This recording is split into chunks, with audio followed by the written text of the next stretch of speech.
อย่าโอ้ไฟมันเปิดหอมเลยว้าเธอสบายดี FC เด้อโอ้เธอเพิ่งกะสุดยอดเลยจุงเก่าปะฮะกินข้าวกับโบฮูมันน่าก่อนอาจจะลองกินข้าวกับโบฮูมันเป็นแนวไหนเป็นลักษณะแนวไหนข้าวกับโบฮูทอดไม้ใส่ให้อาโป้งเลยบ่ติดดอกไม้แล้วเฮือนกับบ่งามยังเลยบ่มีดินบ่มีดินฮะบ่มีไฟฟ้าบ่มีไฟฟ้าเหตุผลที่ผู้บ่าวบ่มักเอ่ยประยงมีหาอย่างนี่เนาะบ่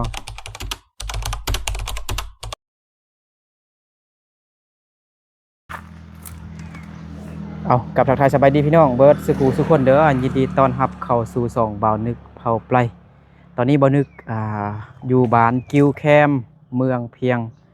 แขวงสระบุรีมื้อนี้ก็สิมามอบดอกไม้สิมาเซอร์ไพรส์เอาดอกไม้ไปเซอร์ไพรส์น้องปายงเนาะ นี่สั่งกับน้องปายงน้องปายงเฮ็ดงามแฮงเนาะซีออนมีผู้ใหญ่ใจดีเนาะ FC ทางฝั่งไทยชื่อว่าอ้ายสมศักดิ์พี่สมศักดิ์เนาะฝากเงินมาให้บ่าวนึกสั่งซื้อดอกไม้เอาไปให้น้องปายงแน่ว่าซั่นเนาะแล้วก็พร้อมกับเอาเงิน500 บาทไปให้เนาะไปให้น้องปายงเนาะนี่งามแฮงมีไฟพร้อมเปิดไฟอยู่นี่แมบตอนกลางคืนจึงเห็นเนาะปิดไปก่อนเดี๋ยวเราจะไปเซอร์ไพรส์น้องเนาะเมื่อกี้วันนึกก็ได้โทรหาน้องปายงน้องปายงว่าอยู่บ้านคนเดียวอยู่เฮือนคนเดียวเนาะตอนนี้วันนึกก็เปิดกล่องอยู่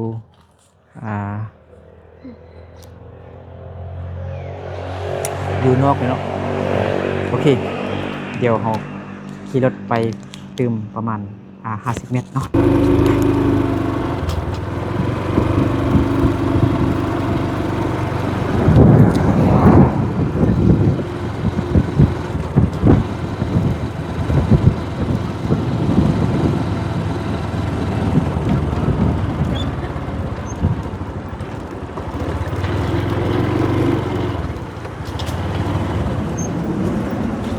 ปายงอยู่เฮือนบ่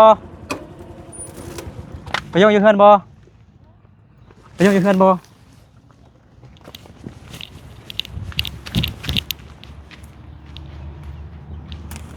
ใครตัวไอ้ดูทางนี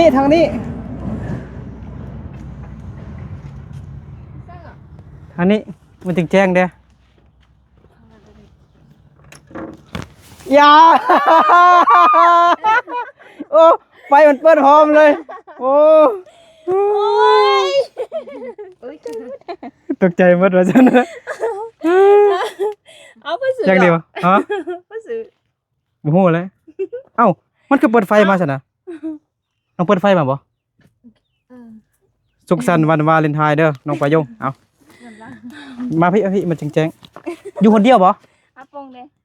ปงมาแล้วอ๋อมาเป็นเช้านี้ปงมานี่โอ้2 คนเลย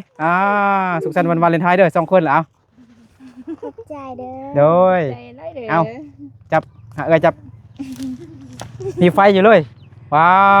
เธอสบายดี FC เด้อสบายดีบ่แจ้งมาเธอถ่ายรูปก่อนจะเคยได้บ่วันวาเลนไทน์แต่ละปีเคยได้บ่เคยบ่เคยบ่เมื่อกี้เป็นยังตกใจหรือจังได๋หรือว่าดีใจคิดว่าตกใจบ่แม่นดีใจได้ตกใจได้ดีใจตกใจเลยน้องปายงโฮขึ้นพี่น้องเนาะแต่ละปีบ่เคยได้บ่เลยเวลาก็จะต้องพงมามื้อใดไปถ้ามาตอนเช้านี้มาตอนเช้านี้หมอจุ๊ไหนก็แกจะแม่เพิ่นได้เปิดไฟนะเมื่อกี้ปิดเลยดิมันเปิดขึ้นเองอัตโนมัติเลยวะ หรือว่าจังไดมันอยู่บนมือแล้วมันเปิดกันเองบ่ มันกดเปิด มีอยู่ลองเข้าไปหน้าดูมันจะมีแสงมันจะมีอันนั้นแบบจังไดถึงถ่ายรูปเออโธ่กินข้าวแล้วบ่กินข้าวสวยแล้วบ่ บ่ นั่นเห็นบ่งามบ่ งาน แมปเห็นบ่นี่พี่น้องเนาะเห็นบ่ปาดเธอยกขึ้นในหน้าปลายงเลยเออขอเธอ เพิ่งกะ สุดยอดเลยสูงเก่าบ่ฮะ ซึ่งก็ สูงเก่าระวังงามบ่เคยได้เห็นบ่ หืม บ่เคยได้เห็นบ่ บ่เคย อ๋อไข่ตู้นี่ได้น้อยไข่ตู้ไว้เลย เคยเอา ปิดไฟบ่เคยได้เนาะอันนี้มันยังนี่นะฮะ ห้องพอ ของพ่อบ่อ๋ออันนี้มันยาบ่ บ่ บ่แม่นพ่อบ่ได้มาเถอะบ่ บ่ อ๋อน้องไปยงไปสวนคิงได้ยังมาเด้ หืม น้องอาปง ไป ลืมน้องอาปงไป เอาจริงๆจะเล่า ส จะ วน กล้า คิงได้ยังมาเด้ บ่ได้นั่งบ่ได้ยังมาอันนี้เด้ ยาในฟักมาสิ น่ะแม่ เธอก็รู้จีไหม แป้นเดี๋ยวหน่อยยาเธออันนี้มัน FC ทางฝั่งไทยซื้อให้เด้อไอ้สมศักดิ์ให้กำลังใจน้องปายงว่าซั่นต้องปังสมแล้วด้วยจ้ะ กำลังใจน้องปายง บุญตอนนี้ไม่รู้ปวดตัวเอาขนม ขอบใจเด้อดอกมันน้องปายงน้องอาปงบ่ได้กินขนมอันนี้เนาะเอาขนมเลย ฮะ อาปุงว่าปุงมัดเลย มักยัง มาดอกไม้ ดอกไม้จังมาไทยฮูบนุ่งสุดมงแล้วก็ไทยฮูบนำปายงเด้องามบ่เคยได้แม่นบ่ครั้งแรกในชีวิตแม่นบ่แม่นบ่น้องปายง แมน มานั่งอยู่นี่ เราหน้าปนนะแม่ จะเอาไอ้สมศักดิ์เพิ่นฝากเงินมาให้ซื้อซอดอกไม้แล้วก็พร้อมกับเงิน300,000หาไอ้สมศักดิ์เพิ่นก็ฝากให้ซื้อดอกไม้ให้หลายๆน้องอยู่ให้น้องปายงเด้ให้น้องลาเด้แล้วก็น้องนาลีอยู่น้ำยาบเด้แต่น้องนาลีอยู่น้ำยาบบ่นึกก็บ่ฮู้ว่าสิได้ไปบ่มันอยู่ไกลโพดพี่น้องเนาะทางก็มันสุดโหดเลยมื้อนั้นไปก็ทางยากเลยทางก็ไกลเลยเงิน500 บาทเนาะแลกมาได้350,000 กีบน้องปายงได้ดอกไม้น้องอาปงได้เงิน ด้วย 2 คนนั่นแหละอายกสิ ใจเด้อ ขอบใจเด้อ เอา เอา เงินให้กำลังใจเด้อให้มีกำลังใจไปซอกฟื้นรั่ว คลิปอันที่ไปเอาฟื้นบ่นึกได้ไปแก้ไขคืนแล้วก็ลงมาเห็นอยู่บ่ เห็น ไอ้ลงเธอหนึงมันติดแดงนะลบทิ้งใน2-3 มื้อ 4 มื้อเราอาจจะแก้ไขคืนได้ลงมา FC จนทวงว่าคลิปนี้คือว่าเห็นบ่นึกลงแล้วว่าซั่นมันก็เคยลงแล้วแต่มันติดแดงพี่น้องมันลบอัตโนมัติเลยบ่นึกบ่ทันได้ลบซ้ำระบบ YouTube เขาลบเองแล้วบ่นึกก็ได้แก้ไขคืนตัดทีมตัวที่มันมีเด็กน้อยที่ปะปูหั่นนะบ่ใส่ทรงบ่ใส่สิ้นบ่ได้กินข้าวเถอะบ่ บ่ บ่ เป็นหยังอกหักวันวาเลนไทน์ บ่เอาบางทีมาให้มาบ่ได้เงินไล่ ไปให้บ่ได้เงินไล่ บ่ไปคุกกินเดย์ไล่เดย์ไล่ได้ ไอจีก็ ว่าแห้งๆดูว่าขึ้นดู ไปเฮ็ดเวียกอยู่ให้เมื่อยก็บ่ได้เงินไล่ อ๋อต้องไปยงได้เงินจักแสนใช่ไหม ปุ้ง อาปง จังเลยกัน เส้นหา ได้แสนหาอ๋อไข่ขิงบ่ แม่น อืม อ่ากิ้งโลเท่าเด้อ เลย คือบ่ได้น้อยแท้ หนูส่งผ่าน โล2,000ซื่อ อืม ๆอืม แล้วนั่นแบ อา บ ปงมาไปขุดคิงกับพ่อแม่ไปนอนให้แม่จะสิต ขุ ก ด แผ คิ ง งได้เงิน แต่ แต่ อีต้น จักมือก่อนน้องอาปงไปจักมือก่อน3มือบ่ ประมาณ ต้องมือ พุธ จักมื้อ วันเสาร์วันอาทิตย์ น้องไปวันหยัง ที่ไปวันอังคาร5 มื้อ โอ้บ่เดียวซื่อๆเนาะบ่เคยไวอืม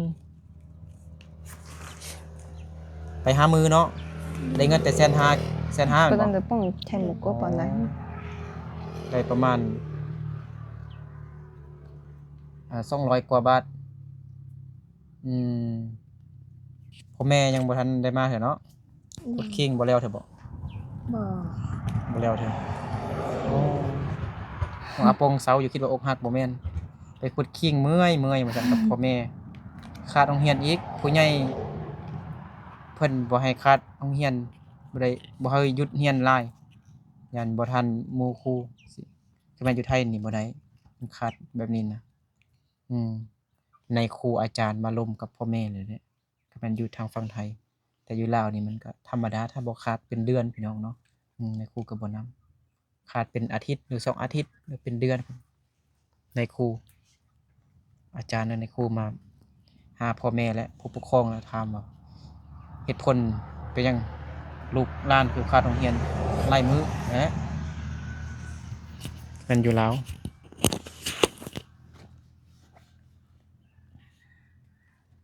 อกหักอยู่ บ่ อกหักยังบ่ได้เงินหลายเมื่อยขุดคิงว่าซั่น นี่เจลงมา มื้อเช้านี่กินข้าวกับหยังซองไอ้น้องนี่นะ บ่ฮู้ กินข้าวกับบ่ฮู้มื้อหน้าก่อนอาจจะลองกินข้าวกับบ่ฮู้มันเป็นแนวใดมันเป็นลักษณะแนวใดกินข้าวกับบ่ฮู้มันเป็นแนวใดมันมีค่าบ่มันมีปีกมันมีคนคือไก่บ่ ที่เป้าเบื่อปุ่มหม้อกระเตอ ฮะกินหยังมื้อเช้าน่ะ กินข้าวปุ้น กินข้าวปุ้นบ่ ไปโรงเรียน ย่างบ่ข้าวปุ้นอยากกินน่ะ บ่ฮู้ อาปงก็อยากได้ดอกไม้บ่แบ่งกันชิกครึ่ง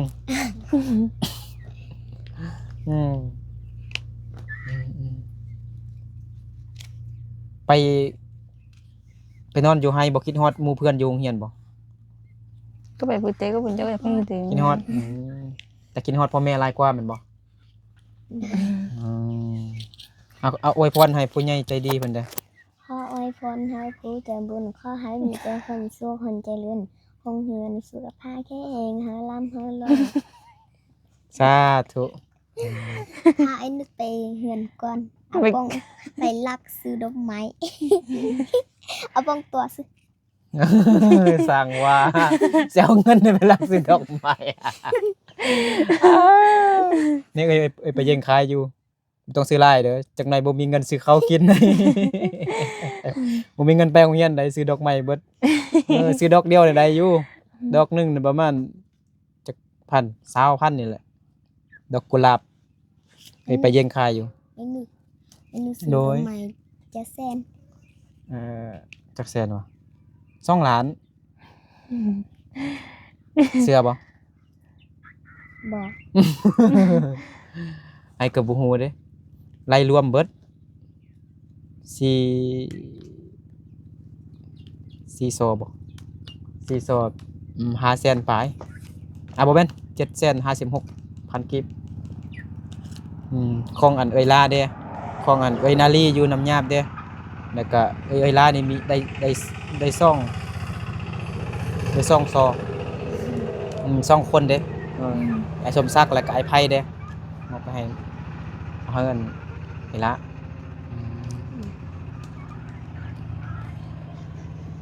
ย่างบ่ข้าวปุ้นน่ะไอ้นี่อยากกินข้าวปุ้นอันนี้น่ะอันนี้อยากกินข้าวปุ้น อย่างไร จัก เนี่ย มีแห้ง วันนี้จะให้ชี้เจอไหม เมื่อไหร่บ่ข้าวปุ้นน่ะ ยัง บ่ฮะ ยังน้อยเดียว ใส่ข้าวปุ้นน่ะเบิ่งดู ไปไว้ ผู้ใดเฮ็ดนะ ใช่ไหม ป้ายุงเฮ็ด ไปย่งเฮ็ดน่ะแซ่บบ่ บอก อ้าว แล้วก็ให้อาปงเฮ็ดบัดมื้อหน้าน่ะใส่ อ๋อจังซี่บ่ใส่มันยังได้หั่นน่ะ บ่ฮู้ นะ บ่ฮู้ เป็นตอนยัง หึ ตอนมันยังหั่นน่ะเป็นตอนน่ะ ผัด หึพักนะบ่แม่นขิงเด้อ บ่แม่น พักกะหล่ำบ่ แม่น โอ้มาเบิ่งมาหม้อก่อนน้องประยงเฮ็ดกินให้แม่ให้อันน้องอาปงเป็นบ่ ไป เอ เดี๋ยว อ นี้มันก็ เด้อเป็นตาแซ่บแท้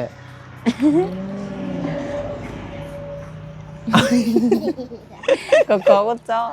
อ่า ว่า เกลือเป็ดเกลือไก่หมดแล้วบ่แล้วบ่ พอดิ หืม ยังตอนเช้านี่ฮะเกิดมื้อนึง ตอนเช้าเกลือแล้วเกลือตอนเช้าตอนแรงเอา ยังตอน ไอ้ล่ากับบ่มาเทื่อนแม่นบ่ ไอ้ล่ามาแล้ว ไอ้ล่าก็มาแล้วบ่มานำอาปงบ่ มามื้อวันนี้ จักหน่อยนุ่งชุดม่วงแล้วก็ถ่ายรูปเด้อ เลย ไปอยู่ เขียนแคปชั่นว่าขอบคุณ FC ฝั่งไทยมากๆนะคะงามเนาะโอ้ยเซอร์โดย ไปฮู้แต่ไปอยู่ส่งไม้นึกเบิ่งบ่ ไม่ยังก่อนสิส่งให้เบิ่งวะเนาะอาปงไทยรูปแล้วส่งให้นึกเบิ่งลงเฟซก็ได้ไอส่องเฟซน้องอาปงอยู่ตลอดแล้ว แอบส่องเฟซอาปงก็เห็นอาปงอยู่กับผู้บ่าวน้อยว้าว เธอมันมีอันรูปแมงอีหยังหูบ่อย่าจับแห้งเลยมันทักเลยน้อย ก็สิเอาตัวน่ะ ฮะ บ่ฮู้ แมงมายังอาปงปะยงแมงมายัง ฮู้แต่ภาษามือภาษามงว่าอย่างไร บ่ใบ ฮะ บ่ใบ บัวใบ บ่มใบ บ่อใบ เลย บ่อใบบ่อใบเนาะภาษาลาวเลยปะยง โอ้โห เบื่อหูไว้ซ้ำแมงกะเบื่อแมงกะเบื่ออันนี้เดี๋ยวมันยังนี่นะ มือ หูมงกุฎอยู่เนาะ มงกุฎ ทอดไม้ใส่ให้อาปงเลยบ่ บ่ใหม่แล้ว ติดดอกไม้แล้วใส่กาวแล้วเด้เมื่อกี้ไปยิงเฮ็ดสีดกาวใส่เอ้ยไปอยู่ ไปยิงเฮ็ด ไปเยอะ เฮ็ดงามเนาะ แต่มันก็เสียงจ๋อ เปิดไฟแมบเห็นบ่ มันต้องพูดใครฮะ เฮ็ดใส่แล้ว ตึกอยู่หั่นปิดดูปิดได้บ่เมื่อกี้ปิดเปิดมันจะมีซ่องแบบ3แบบบ่แบบหนึงให้มันจะไฟมันจะจึ้งอยู่เปิดอยู่แบบหนึงอันมันไฟมันจะกระพริบมาเด้อมันมี2แบบซื่อๆเลยอาปงเห็นบ่อันนี้กระพริบอ๋อ3เนาะกระพริบแบบไวๆแล้วก็กระพริบแบบซ่าๆแล้วก็ไฟมันอาจจะหุ่งกันดีอ๋อแสดงว่าน้องอาปงก็เคยได้แล้วติเนาะคือว่าฮู้กว่าไอ้นึกซ้ำ ปีไก่นี่ไอ้ล่าซื้อการ์ตูนหันมีไส้เบนี้อยู่เลยอ่ะปง ใส่กระตุ้นนะยังบ่เบิ่งดู ฮะ เอามาให้เบิ่งดูซื้อให้ผู้ใด ไอ้ล่าซื้อมาไว้เงินซื้อไอ้ล่าเสียวให้ผู้เฒ่าแต่บ่ให้อาปงเอา เอ้าไอ้ล่าสิซื้อให้ผู้สาวแต่อาปงอยากได้ก็เลยเอาให้สาวอาปงซ้ำเนาะบ่ได้เอาให้อันเอ้ยพาซ้ำให้น้องสาวก่อนปีกายบ่ซื้อปีกายบ่ เลยปีไก่ วันวาเลนไทน์ปีกายแม่นบ่ซื้อนี่นะอ๋อ วันวาเลนไทน์ปี2026ได้ซอดอกไม้งามๆเนาะผู้ใหญ่ใจดีเพิ่นซื้อให้เป็นกำลังใจสุขสันต์วันวาเลนไทน์เด้ออาปงปะยงอยู่ดีมีแฮงอนาคตขอให้พบครูที่ฮักแท้จริงใจอุดมสมบูรณ์ อาปงอยากไปลิ้นบุญ ฮะ อย่าไปริมบุญเอาบุญเข้าเศร้าเลยนี่ ยังบ่ใช่ ยังอยู่ บ่ใช่ป้าเจอแต่ มื้ นั้ อน ไม่เจอหรอกว่า ๆอ๋อ เจอแต่เต้น อาปงอยากไปเบิ่งบุญ ก็จังได้ล่ะบัดนี้ ยังไป ยังไปบ่โอ้ขอเงินนำเอ้ยประยงนี่เอ้ยประยงได้เงินหลายฮะ เขาได้ ฮู้บ่เอ้ยประยงได้เท่าใดตอนน้องอาปงบ่อยู่นะ หาเส้น เอ้า บ่ได้บอก ประโยง ปายงคิดว่าเบิ่งอยู่คลิปบ่แม่นหนึงกันปายงว่าบ่ได้สิมันไปเบิ่งอยู่คลิปรถมีหลักฐานแล้วแล้วเอ้ยปายงเอาให้เท่าใด บ่ได้เอาเฮา บ่ได้เอาให้เทื่ออาปงปายงไปบุญใส่เงินเท่าใดหมดเท่าใดมันจักแสน หมดส่งเส้นไป 200,000ปลายอ๋อ200,000ปลายยัง200,000ปลายบ่ เลย เอาให้ไปยงไปต่ออาปงไปต่อ ได้ บ่มีรถเอาเนาะไอ้นี่ก็บ่ได้ไปเถิดติจังได๋ย่างไป ไปแต่ยันซ้าง ยันช้างบ่ยันช้างก็บ่ไปซั่นน่ะให้เขาเฮ็ดแล้วหมดก่อนเฮาจึงไปเก็บขี้เหงื่อก็ได้เนาะเอาปงเห็นแต่ไอ้นึกมีซ้างแต่ไอ้นึกไทยลง ใส่ลงกันบ่งามบ่เบิ่งอยู่หั่นก็ได้เบิ่งอยู่ช่องเพจของไอ้บุญยู Channel ก็ได้ไอ้บุญยูเห็นบ่ไลฟ์สดน่ะไอ้บุญยู เห็น เบิ่งอยู่หั่นก็ได้เห็นแม่นหมดคนที่ไปเบิ่งนี่บ่เห็นช้างซ้ำคนอยู่เฮือนนี่เห็นเบิดแต่บ่ม่วนน่ะมือโทรศัพท์บ่ม่วนเด้ออยากไปเบิ่งคนดังได้เนาะคนดังปีนี้ก็มาหลายคนอยู่คนดังอยู่ประเทศลาวดังอยู่ดังที่สุดมันไอ้วินเลียมแต่เราบ่มาเนาะมีแต่พ่อค้ารอมาพ่อค้ารอบอกต่อมาแล้วก็ ดี มีเจนอมเด้แล้วก็กุ้งตองรองแล้วก็ปั๊บมักซิบอันบาวดอนหั่นแต่คำฮักบ่มาคำฮักบ่ได้ค่ายเครื่องก็เลยบ่ได้มามีแต่เตาบาร์เบอร์มาแล้วก็มีคำทรายเด้แล้วก็มีผู้ใดเด้เทียนหัวโปกเด้เทียนหัวโปกก็กลับมื้อนี้แหละติเครื่องก็เบิดแล้วมาค่ายเสือเทียนหัวโปก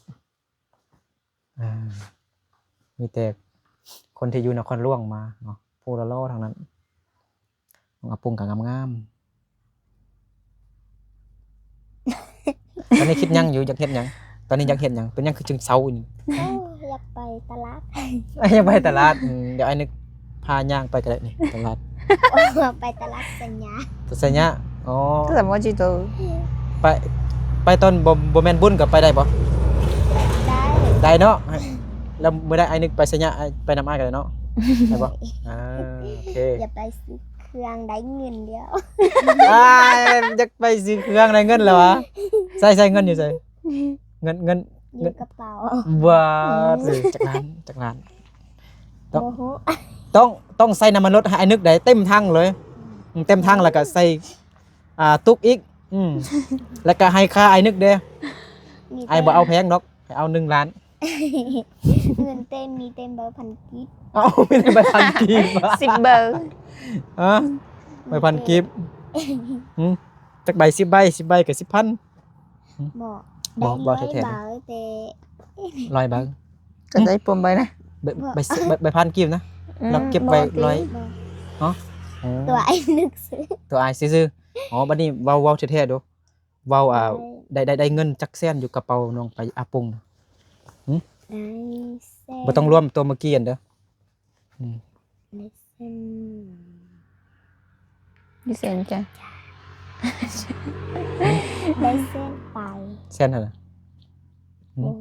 อยู่กระเป๋านะ เมื่อกี้อาปงมาอาปงไปซื้อขนมกินแล้วอาปงบ่จื้อนี่ ได้แสนปลายแล้ว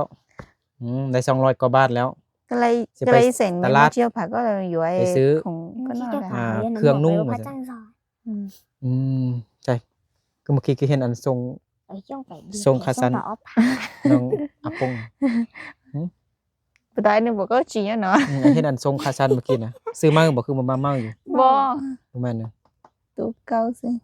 สิไปซื้ออันอีหยังทรงหรือเสื้อไปตลาดนะ ซื้อทรง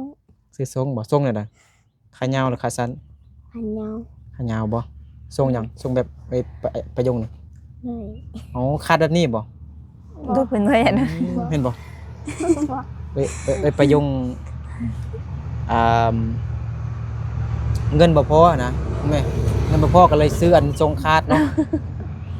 อืมน้องอาปงแทกพออยู่น้องเงินเนาะอืม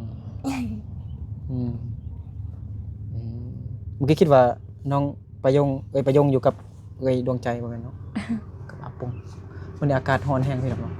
เริ่มร้อนแล้ว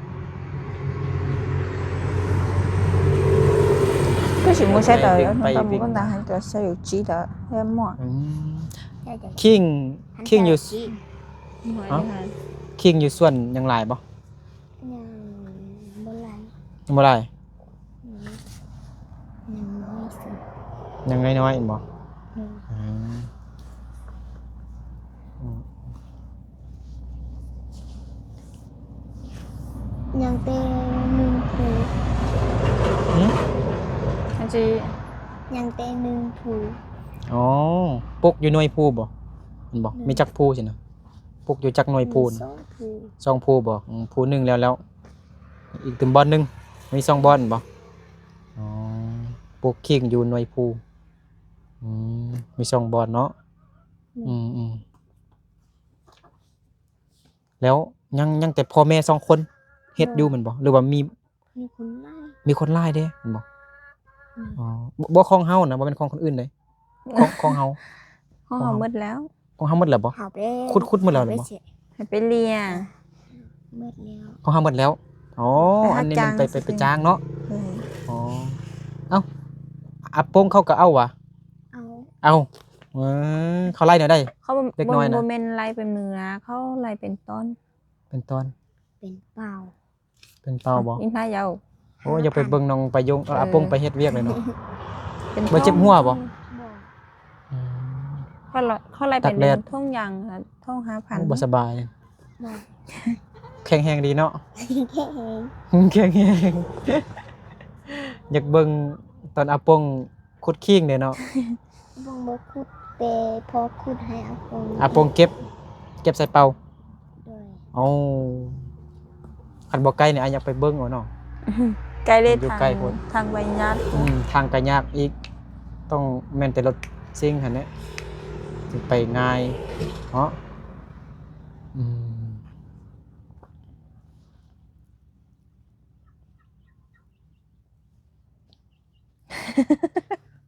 มื้อไปโรงเรียนเนาะมื้ออื่นเนาะ ตาย เลย บ่ต้องคาดเรียนดุเด้อ โดย คาดเรียนหลายผู้ใหญ่เพิ่นเบิ่งอยู่ว่าโอ้เมื่อกี้นี่ทักมาว่าอาปงคือว่าหยุดเรียนหลายมือแท้คือว่าไปนอนให้ผู้ใหญ่เพิ่นยันบ่ทันหมู่เพื่อนยันบ่ได้คะแนนยันเรียนบ่เก่งบ่ได้เรียนภาษาลาวบ่ได้แต่น้องอาปงนี่เว้าเก่งกว่าเอ้ยประยงเนาะแม่นบ่ หวานยังเก่ง เอาว่าภาษาลาวนี่แหละเก่ง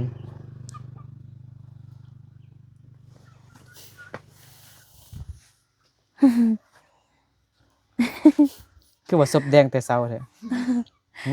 อาปง เด็กก็เหมือนเขาเลยนะ dạ các sản mua chi สับมือเส้นนะ สิไปถ่ายรูปแล้วบ่ mà chắc có phải nói không biết สับไปเส้นนะ เอามื้อแรกนี่สินอนนี่บ่ rồi áp bông ma lèo nó đi หมออาปงมาแล้วก็นอนเนาะโอ้ไอล่าก็มาแล้วอันบ่ไอล่าก็มานอนนี่เนาะมาเลย bố ấy là non đi đi tuần cănคืนเดี๋ยวไปลิ้นเศร้าเลยเนี่ย ไปลิ้นโอ้ไปเที่ยวเช้าวัยรุ่นก็สิประมาณนั้นแหละแล้วน้องไปยุ่งเลยบ่ไปเที่ยวผู้บ่าวบ่ bốไป บ่ไป ก็ยังบ่มีคู่เบา ไปยุ่งบ่มีผู้บ่าวนะเป็นหยังเขาจึงบ่มักเอ้ยไปยุ่งน่ะหึ ก็ยังขี้คัน ไปยุ่งขี้คร้านไอเห็นน้อง ก็ไปยังบ่งาน ไอไปยุ่งบ่งามไอไปยุ่งขี้คร้านเป็นอะไรเด้อ ขี้คันเตบ่ขี้คันเต บ่ขี้คร้านบ่งามได้หยังเด้อ บ่งานเตบ่มีเงินเด เอ้าบ่มีเงินเด้ เงินบ่งาน เฮือนก็บ่งามอีหยังเด้อ บ่มีดิน บ่มีดินฮะ บ่มีไฟฟ้า บ่มีไฟฟ้าเหตุผลที่ผู้บ่าวบ่มักเอ้ยไปยง มีหาอย่างนี่เนาะเห็นบ่ขี้ค้านแต่บ่ขี้ค้านเนาะเอาทีมซะนี่เนาะน้องว่าบ่ขี้ค้านเมื่อกี้เนาะประโยคบ่ขี้ค้านแต่ว่าประโยคบ่งามบ่มีที่ดินเป็นของตัวเองอีหยังเด้เฮือนบ่งามสิวะ เลย แล้วก็อีหยังเด้บ่มีไฟฟ้าบ่มีเงินอ๋อบ่มีเงินเฮาก็ต้องไปหา ขุดคิงคือน้องอาปงขาดโรงเรียนเนาะเห็นบ่อืมต้องตั้งใจเรียนให้จบม .7 ก่อนเด้อ เลย สิจบม .7 อยู่บ่หรือว่าสิเอาพัวก่อนเหรอ บอก ต้องจบม .7 เนาะฮู้หนังสือจึงอนาคตไปเฮ็ดเวียกอยู่ไสเพิ่นก็รับเพิ่นก็อ่าเอาไปเฮ็ดเวียกหั่นแหละผู้ที่งึกๆงะๆนี่มีแต่ไป มี11 ปีบ่ได้อยู่มหนึ่ง อ๋อ11 ปีแล้วบ่ เลย อ๋อ11 ปีแล้วเนาะ เลย อ๋อบ่เป็นหยังอ้ายนี่ตอนอยู่ป .1 นี่อ้าย8 ปีเลยอืมตอนนั้นอยู่ป .1 นี่8 ปีเลยอ้ายน่ะ ปกติแต่6 ปีอยู่ปหนึ่ง แม่น5 ปีหรือว่า6 ปีถ้าเก่งก็5 ปีอืมแต่เพิ่นน่ะ6 ปีนั่นแหละป .1 6 ปี6 7 8 9 10 10 ปีพอดีอยู่ปหยัง ปห้า ป .5 แต่อาปงก็สิจบแล้วเด้ จบป .5 แล้วก็สิขึ้นไปมัธยมตอนต้นปีที่1แล้วตั้งใจเรียนไปสอบเซ็งนักเรียนเก่งสายคณิตศาสตร์เด้อ เลย เรียนเลขหารเลขคูณหลายๆเด้อแต่เลขบวกนี่น้องอาปงเก่งอยู่แล้วเนาะ1 + 1 เป็น4แม่นบ่ สอง 2อันนี้ลืม อาปง หืม คณิตศาสตร์แต่อาปงได้มาเซา โอ้ได้มักเซาหนึ่ง เลย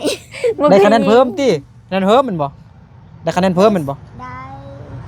ส่งมาสิ ไอ้ส่งมา10ไง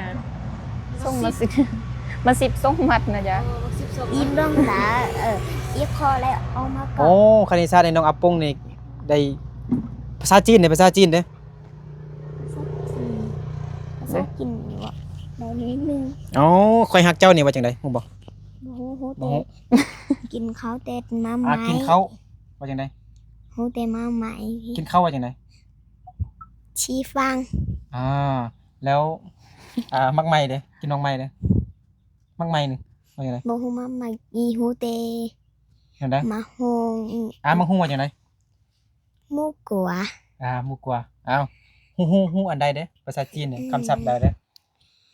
เดี๋ยวก็เป้านะ มาเล่นจีแต่หลีจี ลิชีคล้ายๆคือกัน อย่าสีเขียวแต่ส่วนใหญ่อะเนาะ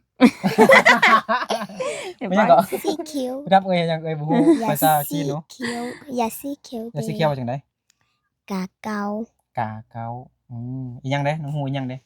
คิดเบิ่งดู บ่จื้อแล้ว อ๋อนับเลขฮอต100ให้อัน FC ฟังเด้เป็นภาษาจีนนับเลขเป็นภาษาจีนเบิ่งดูแฮงๆลองแฮง จริงแต่บ่อยากเว้าแต่ภาษาอังกฤษ ก็ให้เดี๋ยวชัวนะก็ให้อีเทปปัวนะ เอาลองนับเลขเป็นภาษาจีนแต่1ฮอต100แฮงๆเด้อ 1 2 3 4 5 6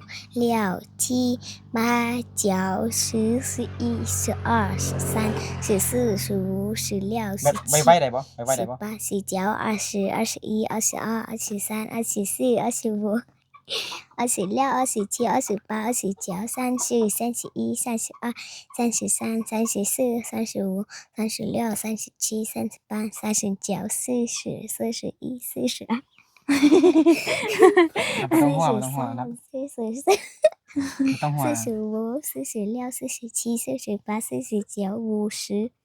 51 52 53 54 55 57 58 59 60 61 62 63 64 65 66 67 68 69 70 71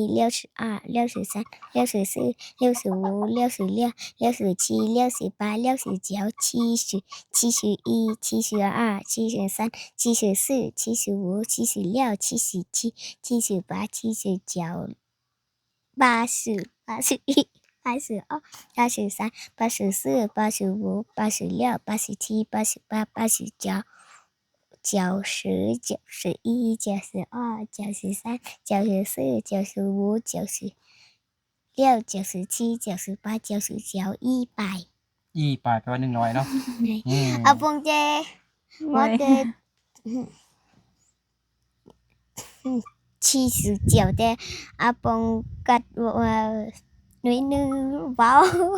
liêu sự แปลว่าหยังก็ อาปุงว่าภาษาจีนว่า79ติ 79 tê thì 60 tuầnลืม Phong บ่ bỏ chữ ลืมเลยอ๋อโอเคแล้วมานี่เอาไปประโยควันนี้ บ่ได้ ฮอตซิปไม่ได้เลย บ่ได้ ภาษาอังกฤษแต่à Phongหู60 ฮะภาษาอังกฤษนะ ก็จะ ฮอตนับเลขนะนับเลขได้ฮอต60 60 10 จ้ะ10 อาปุงว่าฮอตซิซื้อ 10 บ่แม่นฮอตซิ อ้าวฮอตคิดว่า60ใช่ไหมนะฮอต60ฮอต10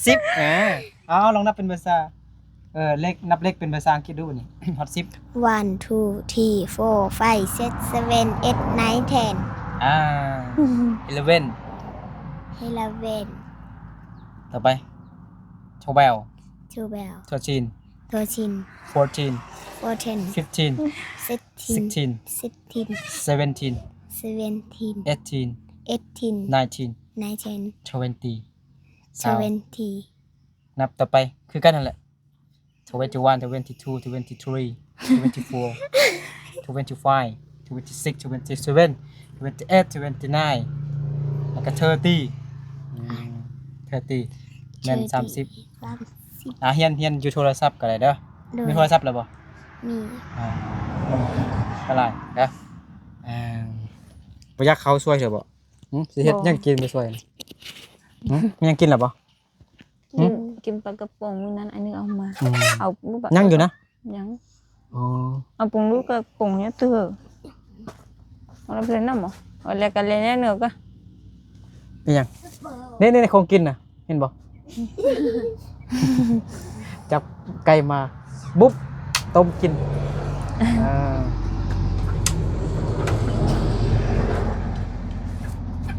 FC คิดฮอตอาปุ้งอยู่ได้อาปุ้งไปนอนไฮหาคืนจังหน่อยไอลงคลิปนี่แล้วก็อ๋อ FC มาอาปุ้งคนเก่งมาแล้วสิได้เนาะผู้ใดคิดฮอตอาปุ้งก็ซื้อขนมให้น้องอาปุ้งกินผู้ละบาท10 บาท20 บาทเด้อ โดยโอเคดีใจบ่ปายงอาปุ้งได้ทางซอดอกไม้วันแห่งความฮักแล้วก็ได้ทางเงินเนาะห้อมก็มันบ่แม่นบ่เกือบห้อมกับบ่ห้อมแล้วสิสเปรย์ซะอีกไอ้เอาสเปรย์มาก่อนบ่ได้มาติไปเอามาเฮียน้ำผ่อนหน้า ก็จะปอนถึงมา จริงเหมือนแจ้น้ำผ่อนหน้า มักบ่ บ่ ห้อมบ่ปายงห้อมบ่ บ่มันผ่อนอ่ะ อาปุ้งบ่มักหอมอาปุ้งมักเหม็นน้ำหอมจกอันเฮ็ดหยังก็ไปซื้ออันกล่องซุ่มพ่อค้ารอบอกต่อบ่ได้เงินซ้ำบ่ได้ iPhone 17 Pro Max บ่ได้เงิน1 ล้าน100 ล้านได้แต่น้ำหอมแล้วก็สบู่ไปใส่เนาะบ่แม่นอันนี้บ่แม่นอันนี้พี่น้องเนาะเอาไว้อันนี้นึงอันนี้มันเอาซื้ออยู่ตลาดบ่แต่ว่าเพื่อก็ได้แต่มันก็แบบกล้องมันก็กล้องน้ำหอมมันคล้ายๆกันคืออันของอันน้องน้ำยิ้มหวานเนาะลองหอมมึงดู ก็สิเนี่ยแหละ อาปงบ่มักหอมอาปงมักเม่นกินเม่นเนาะช่วยอย่างนี้ป้านะ ตั้งใจเรียนเด้อ เด้อ ประโยงอาปงตั้งใจเรียนบ่ต้องขาดโรงเรียนหลายเด้อบัดนี้เด้อขาดมีเหตุผลก็ครอบในครูครอบอาจารย์ก่อนนั่นน่ะเด้อไอ้นึกกลับก่อน ไปหาเอ้ยลาก่อนไปหาเอ้ยลาก่อนไปมอบซอดอกไม้ให้เอ้ยลา2 ซอเอ้ยลาได้2 ซอพุ่นผู้บ่าว2 คน ดอกไม้ แม่นผู้บ่าวFC ทางฝั่งไทยมาฝากเงินให้ซื้อซอดอกไม้ให้เอ้ยลาโอเคเอาขอบใจขอบคุณนบขอบใจขอบคุณผู้ใหญ่ใจดีผู้ใหญ่ใจบุญหลายๆเด้อเนาะที่ซื้อซอดอกไม้มอบให้น้องประยงแล้วก็พร้อมทางเงินสดเนาะขอบใจขอบคุณหลายๆเด้อขอให้อายสมศักดิ์ผู้ใหญ่ใจดีเป็นอยู่ดีมีแห้งสุขภาพเข้มแข็งแข็งแรงปราศจากโรคภัยไข้เจ็บทั้งปวงเนาะให้ร่ำให้รวยให้อายุมันขวัญยืนสิได้ไขมานเนาะสาธุโดยโอเคแล้วพอกันในคลิปต่อไปเด้อพี่น้องเด้อเนาะสำหรับคลิปนี้ก็ลาไปก่อนเนาะอยู่ดีมีแห้งเบิดสุขุสุขคนบายบาย บาย บายบายไป